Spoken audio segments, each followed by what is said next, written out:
It is the early hours of May 14th, 2008, a quiet spring night in rural Minnesota.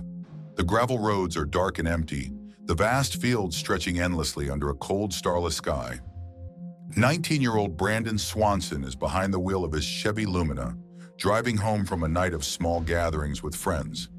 Within just a few hours, he will vanish, leaving behind one of the most haunting mysteries in Minnesota history. Brandon had just completed his first year at Minnesota West Community and Technical College in Canby, Minnesota. Friends later recalled that he was cheerful, sober, and in good spirits. He first attended a small get-together in Lynd and later drove to Canby for another gathering.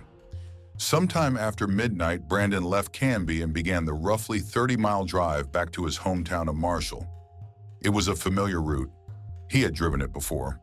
But in the darkness of the rural roads, Brandon made a wrong turn, a mistake that would place him miles from where he believed he was and into the heart of a chilling mystery.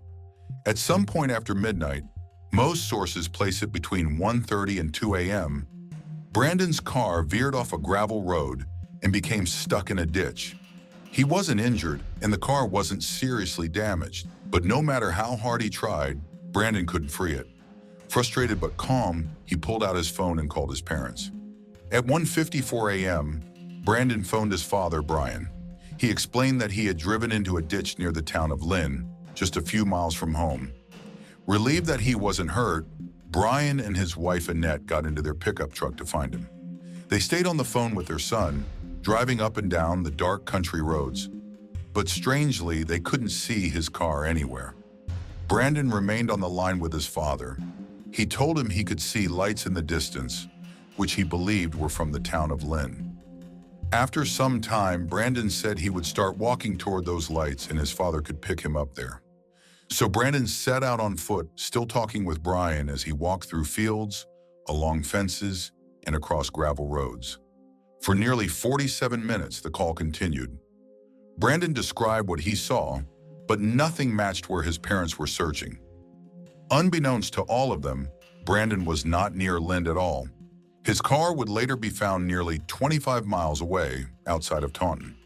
That distance explains why his parents never spotted his car, but in the moment, the disconnect only added to the confusion of the night. At 2:30 a.m., the call reached its chilling end.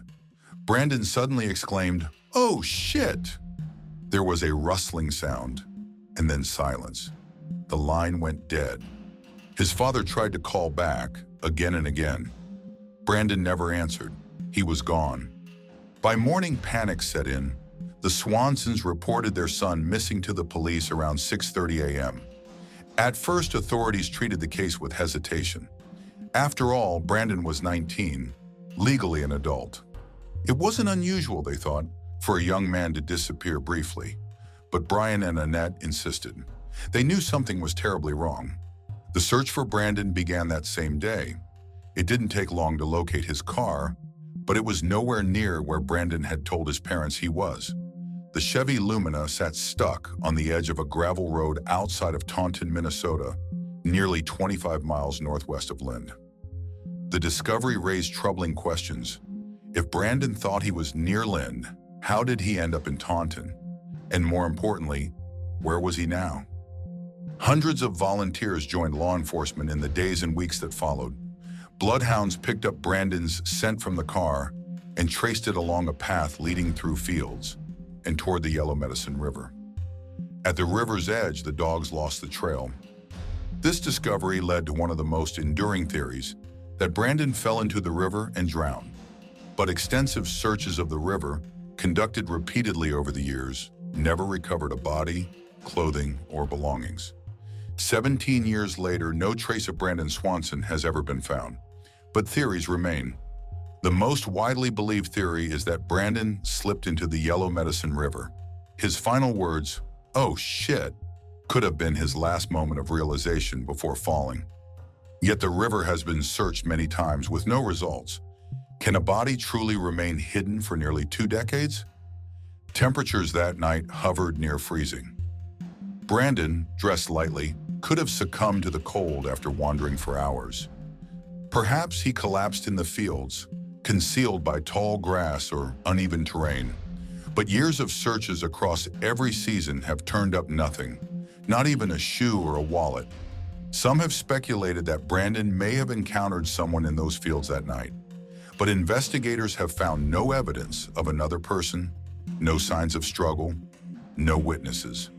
Still, the eerie silence of his disappearance leaves the question open. Was someone else out there? One possibility is that Brandon, disoriented in the dark and believing he was near Lynd, was unknowingly walking in the wrong direction. If so, he may have ended up far from the areas most heavily searched. But with so many years gone by, the absence of physical evidence remains the most baffling part of the case. Though the Swansons never got the answers they so desperately sought, their tragedy did bring change. In the aftermath of their son's disappearance, they discovered just how slowly authorities responded to missing adult cases. At the time, if someone over 18 went missing, police often assumed they had left on their own and delayed investigations. Brandon's parents knew better. Their son hadn't run away, he was in trouble, and he needed help. Their relentless efforts led to the passage of Brandon's Law in 2009. The law requires police in Minnesota to take missing person reports for adults immediately, without delay, if the person is believed to be in danger. It has since saved lives and changed the way law enforcement responds to disappearances across the state. The mystery of Brandon Swanson remains unsolved. The image of that night endures. A young man walking into the darkness, believing he was only miles from home, speaking with his father until the very last moment. Then silence. Was it the river that claimed him? The cold of the night? Or something more sinister, forever hidden in the fields of Minnesota? 17 years later, the silence still echoes, and the questions remain unanswered. What do you think happened to Brandon? Comment below, and remember to like and follow for more similar mysteries.